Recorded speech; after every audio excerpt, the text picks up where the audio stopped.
तो ये सिर्फ राजनीतिक स्टंट है। अपने फायदे के लिए लोग कुछ भी इधर से उधर हो जा रहे हैं, इधर से लेकिन जनता की भलाई के लिए कोई कार्य वो नहीं करना कहेगा कि मेरे को बना दो, बाद में करेंगे, तो हम बाद में भी वोट देंगे। उसी पार्टी में जाके मिल रहे नहीं, हम तो कुलदीप को दिए करते सदा वोट।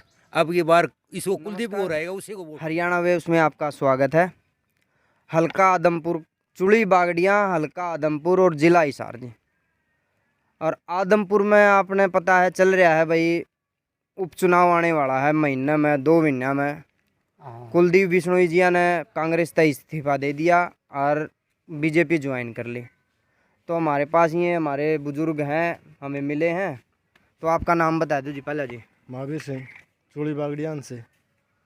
तो फिर जिस तरह कुलदीप बिश्नोई जी ने भी इस्तीफा दे दिया कांग्रेस छोड़कर और बीजेपी में आएगी, तो इस पर क्या राय है आपकी जी? क्या कहना चाहो, फैसला सही है गलत है? ये फैसला तो आप कुलदीप जी से जाके पूछो, उन्होंने अपना निर्णय क्यों बदला है, किस कारण बदला है, क्या उन पे प्रेशर था, क्या उन्होंने अच्छा सोचा, क्या बुरा सोचा, हल्के के लिए उन्होंने क्या करना चाहते आगे इस भाजपा सरकार में मिलके, क्या उनको फ़ायदा होने वाला है, ये तो आप उनसे जाके सवाल करो। नहीं, उनसे तो हम सवाल करेंगे। आप लोगों को कैसा लगता है भाई, जैसे उन्होंने पार्टी बदल दी? पार्टी तो देखो वो पहले भी बदल चुके हैं। सबसे पहले तो बीजेपी में थे, उसके बाद अजका बनाई, फिर अजका के बाद वो कांग्रेस में आए और कांग्रेस से फिर दोबारा बीजेपी में गए हैं। उनका बार बार पार्टी बदलना हमें समझ में नहीं आता क्या चाहते हैं वो। लेकिन हमारी तो राय है, जैसे हम सोच समझ कर ही निर्णय, गाँववासी जो भी निर्णय लेंगे वो हम गांव से सर्वसम्मति से लेंगे कि उनको साथ जाना चाहिए या कांग्रेस के साथ जाना चाहिए या इनेलो के साथ जाना चाहिए। ये चुनाव का माहौल देख कर ही गाँव तय करेगा। अब से पहले जैसे एमएलए रहे हैं वो आदमपुर हल्के के, तो उसमें ऐसे कौन से काम हुए हैं भाई जो आप लोगों को भाई ये भाई हम कुलदीप बिश्नोई को ही वोट दें? तो इसके बारे में आप मंडी की हालात देखो, सड़कों की, ये हमारे गांव का तालाब देखो, घरों में पानी जा रखा है। विकास के नाम पर तो ये कार्य है हमारे गांव में, मतलब जीरो है ना? बिल्कुल जीरो जी। तो फिर अब जैसे नई पार्टी में गए हैं तो लगता है कुछ पूरा नुकसान है भाई, क्या चीज़ है? वो तो सिर्फ अपना फायदा देख रहे हैं नई पार्टी में जाके। उसने कोई मतलब नहीं है जी, वो तो अपना फायदा है। वो पहले तो अजका में था और फिर बीजेपी के साथ मिला और बीजेपी वादा कराया भाई 2.5 साल कुलदीप बिश्नोई चीफ मिनिस्टर रहेगा और 2.5 साल बाद में बदल देंगे हैं। और कुलदीप का अब फिर बयान आया भाई, मैं मेरे भाइयों से, गांव से, अगवान से, सबसे कह रहा हूँ, रिक्वेस्ट कर रहा हूँ कि और किसी पार्टी से समझौता कर लो, बीजेपी से मत करना। ये है, ये कुलदीप जी के बयान है। तो और फिर दोबारा फिर उसमें चले गए, ज्वाइन किया है। तो ये सिर्फ राजनीतिक स्टंट है। अपने फायदे के लिए लोग कुछ भी इधर से उधर हो जा रहे हैं, इधर से लेकिन जनता की भलाई के लिए कोई कार्य नहीं करना चाहता। लाल जी थे पहले, भजन लाल जी का टाइम में तो खूब काम हुआ होगा दादा। मैं हल्का में कौन है पहले उससे पहले भट्टू। अच्छा जी। लेकिन चौधरी भजन लाल ने जो आदमपुर में काम कराए हैं वो देखने लायक था। लेकिन उस काम के लिए चौधरी कुलदीप जी ने उस काम के ऊपर कारी भी नहीं लगाई है। जो भजन लाल जी ने काम किए थे, चाहे वो आदमपुर में अनाज के लिए भंडार हो, चाहे वो सड़कें हो, चाहे वो पार्क हो, चाहे वो अपना कॉलेज हो, स्कूल हो, ITI हो, बस स्टैंड हो, ये चीज़ें चौधरी भजन लाल ने जो वहाँ करवाई है, उनके जो बोलते हैं ना, टांका नहीं लगा इसका।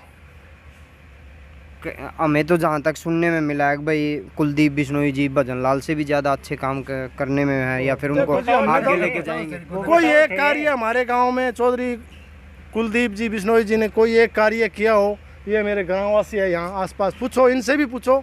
मैं भी बता रहा हूँ, मेरा भी एक्सपीरियंस है 50 साल का, कि यहाँ कुछ हमारे हिसाब से तो कार्य सार्वजनिक कार्य नहीं हुआ है।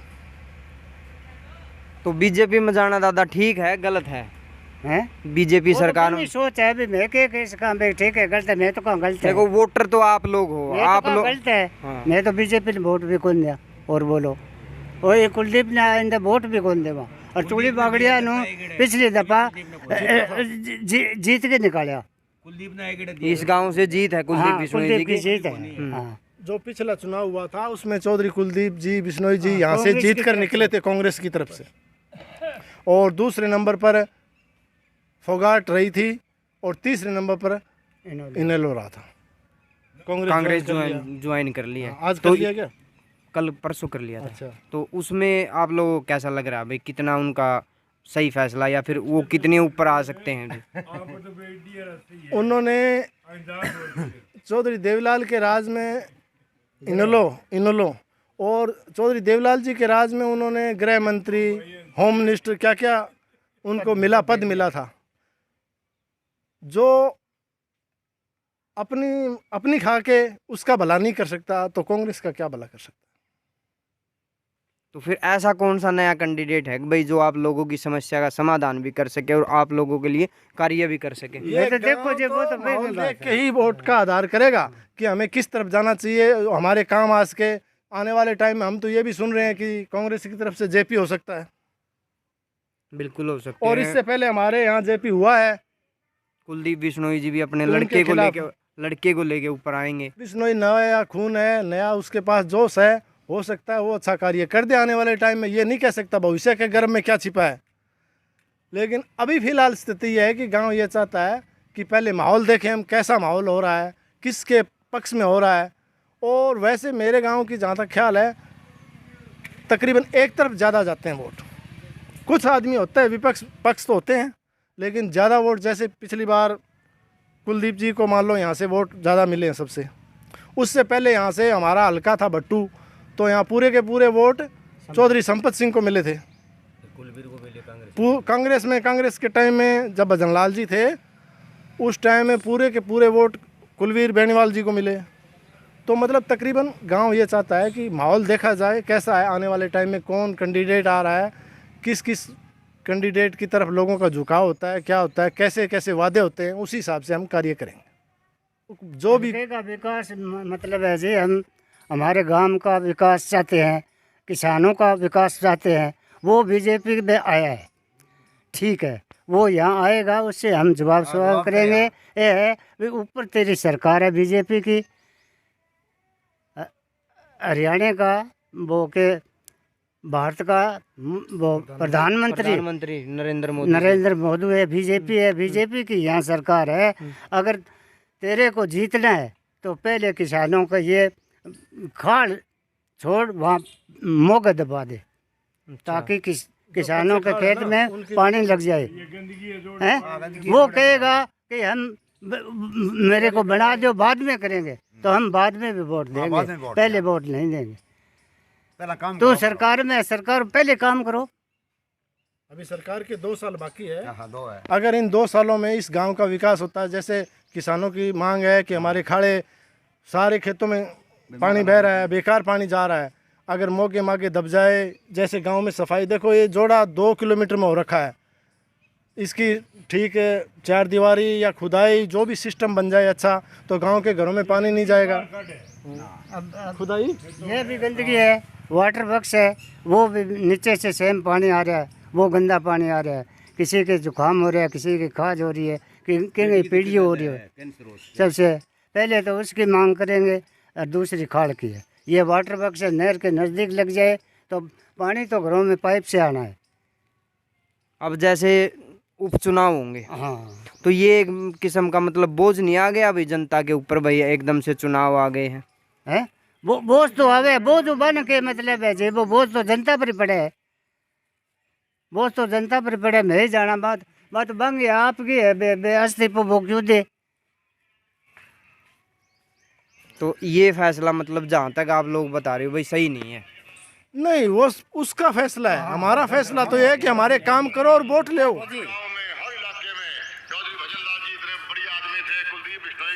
बनावांगे, ये करांगे। मोदी के भी आपने वीडियो देखे होंगे, मोदी ने भी कहा, सुषमा स्वराज, वसुंधरा सिंधिया, अरुण जेटली कुलदीप कर रहे थे। और जब इनकी 7 MP बन गए, मोदी जी प्रधानमंत्री बन गए, सबसे पहले छुरा उन्होंने मेरी पीठ पे घोंपा कि भाई हमारे को कुलदीप बिश्नोई को धोखा देके महागठबंधन तोड़ा हमारे साथ। ये धोखा साथियों मेरे साथ नहीं हुआ है, ये धोखा चौधरी भजनलाल जी के साथ हुआ है, बिश्नोई समाज के साथ हुआ है, क्योंकि मैं अकेला ऐसा आदमी समाज नेता है। ये आप देख सकते हो जी, गांव वालों ने वीडियो भी हमें सुनाई है। नहीं नहीं नहीं, एक मिनट जी, रुको रुको रुको। हाँ ये बताओ जी नहीं, आपके। ये जो वीडियो है इसमें एक दिखा रखे है भाई मोदी ने हमारे साथ धोखा किया, बिश्नोई समाज के साथ धोखा किया, तो एक समाज का नेता हुआ फिर तो, और कोई वोट नहीं है, वोट तो सब जाति के हैं। धोखा भी हुआ और कह भी रहे हैं और फिर उसी पार्टी में जाके मिल रहे हैं। नहीं, हम तो कुलदीप को दिए करते सदा वोट। अब की बार इसको कुलदीप को रहेगा उसी को वोट देंगे। अच्छा, जो कुलदीप को रहेगा उसको वोट देंगे। ये जैसे ये आदमपुर हल्का है ना, भजनलाल जियों का रहा है, और जहाँ तक भी लोग कह रहे हैं भाई हम भजनलाल जी के नाम पे वोट देते हैं भाई, चाहे वो कुलदीप बिश्नोई किसी भी पार्टी में जाएं, तो अब आप लोग कह रहे हो भाई हम कुलदीप बिश्नोई जी को वोट नहीं देंगे। हाँ हल्का जब था वो हल्का पार्टी बना के लोकसभा को भाई इलेक्शन इंसार भजनलाल जी, चौधरी भजनलाल जी जीता। अब वो माहौल भजनलाल के जाने के बाद में माहौल बदल गया है। उसके बाद में कुलदीप आप खड़े हुए हैं, जब इन लोगों का दुष्यंत जीता लोकसभा इंसार की और कुलदीप आ रहा है। बिल्कुल जी बिल्कुल। हाँ। ये माहौल बदल गया। और फिर आपकी एक विधानसभा को जेपी कुल 6,000 जीते हो। हाँ जगह के मारो हल्को है तुत्ती बोले और बोले मेन टाइम मारा आना कुलवीर हो रहे हो कांग्रेस ने ओ और कुलवीर कांग्रेस कर रहे तो विष्णु यार है। तो मतलब अब जनता सिर्फ और सिर्फ विकास चाहती है भाई। हाँ। और देखो अगर कुलदीप बिश्नोई जी यहाँ आते हैं भाई, अपने गांव वालों से, इनसे अपने आदमपुर हल्के से बात करते हैं और कार्य देते हैं, तो ये लोग कह रहे हैं भाई हम जिताएंगे, वरना फिर आगे ये जो देखेंगे। 3 महीना पड़े हैं, इलेक्शन 3 महीना पड़े हैं, 3 महीना में कुछ भी काम कर सके। बीजेपी सरकार में, बीजेपी के ऊपर सरकार है, नीचे सरकार है, विकास कर सकती है 3 महीना में। 3 महीना में काम करके दिखा दो, वोट दे देगा बीजेपी ने। नहीं को नहीं बीजेपी दिया करता। मंडी सुधार दो, मंडी सुधार दी तो अपने काम और गाँव सुधार दे तो अपने काम। बुरा हाल हो रहा है, कोई 2 पहिया व्हीकल नहीं टिप्स का, पैदल नहीं टिप्स का, रोज एक्सीडेंट हुआ है, मोटरसाइकिल गिरे है। ये तो आपका जावर ऊपर जा बैठे है, चंडीगढ़ जा बैठे, दिल्ली जा बैठे हैं, एंगो तो व्यापार आपको व्यापार संभाला है। इनकी जरूरत है जनता की। ये तो इलेक्शन वाले टाइम में नहीं आई को नहीं, गाँव में वोट लिए बाद में यू आया ही नहीं, अभी तक नहीं आया। सोनाली फोगाट जी बीजेपी से हैं, इस हल्के में का जैसे उन्होंने अपने कार्यकर्ता भी बनाए हैं, काम भी किए हैं। अब कुलदीप जी आ गए हैं तो उनका कितना वो रहेगा भाई, सोनाली फोगाट को एक साइड कर दिया जाएगा या फिर उनको भी ऊपर लाए? ये तो भाजपा की पॉलिसी है, वो तो भाजपा चाहेगी कि सोनाली कैंडिडेट ठीक रहती है या कुलदीप जी ठीक रहते हैं। ये तो उनका जो ऊपर का जो है सिस्टम, वो राष्ट्रीय अध्यक्ष ही नियमित करेगा कि कौन किसको चुनाव में लड़ाना है। और रही सोनाली फोगाट की बात, तो वो बयान दे चुकी है कि कुलदीप जी का स्वागत है, तो वो शायद इनका विरोध ना करे। और जहाँ तक सोनाली फोगाट जी की बात है, तो उन्होंने अपने लेवल पर होने वाले काम किए हैं अपने टाइम में, जो भी उनसे बना है, क्योंकि उनके पास कोई जीत नहीं थी, वैसे कोई इतना प्रभाव नहीं था उनका, लेकिन फिर भी वो आकर एक कैंडिडेट बनी है नई। आने वाले टाइम में वो शायद इस हल्के की कैंडिडेट दोबारा बने या ना बने, ये तो राष्ट्रीय अध्यक्ष ही निर्धारित करेंगे।